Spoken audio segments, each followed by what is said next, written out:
올해 지역의 분야별 현안을 점검해보는 두 번째 시간. 오늘은 우리 지역의 정치 분야를 정리해봅니다. 패스트트랙 정국으로 지역 정가의 시선 역시 국회로 쏠릴 수밖에 없었는데요. 제3지대 연대의 움직임이 내년 총선을 앞두고 변수로 떠오르고 있습니다. 김종수 기자가 보도합니다.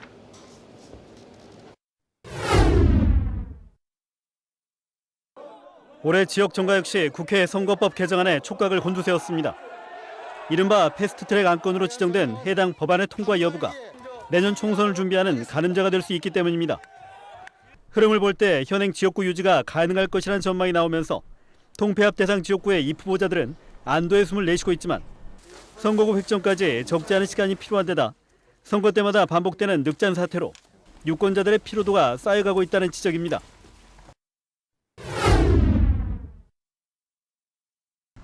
지난 20대 총선을 통해 국회로 입성한 의원들은 각자 도생의 길을 걷고 있습니다.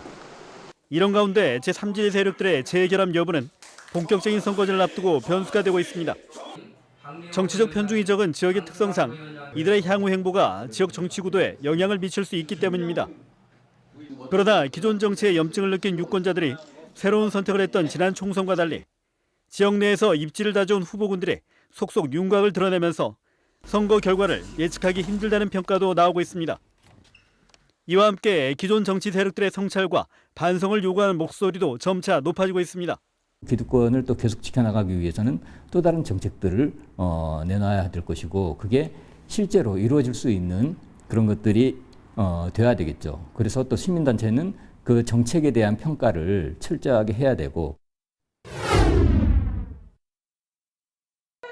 지난 지방선거에서 여당의 승리는 예측 가능한 성과였습니다.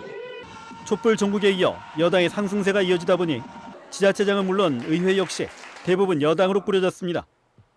이런 가운데 최근 여당 소속 일부 도의원들의 도덕적 해이가 불거지면서 의회의 견제 역할이 무의미해졌다는 지적도 나오고 있습니다. 게다가 농민수당을 둘러싸고 군소정당과 타협점을 찾지 못한 채 일방 통행을 이어가면서 균형추가 무너지고 있다는 비판도 이어지고 있습니다. 도의회의 안일한 태도와 여당의 독식 체제 때문이라고 생각합니다. 도의원들의 자정 회복을 위해 도의회 전체와 민주당 전남도당의 강력한 쇄신 노력이 필요하다고 봅니다.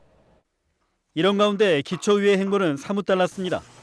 굵직한 내년 예산들에 대해 막판 제동을 걸면서 집행부를 긴장시켰고 지자체 사업 추진에 독주를 막기 위해 첨예한 날을 세우면서 의회 본연의 역할에 다가섰다는 평가를 받고 있습니다. 내년 총선을 앞두고 유권자가 뽑은 일꾼들의 역할론이 또다시 강조된 올 한 해.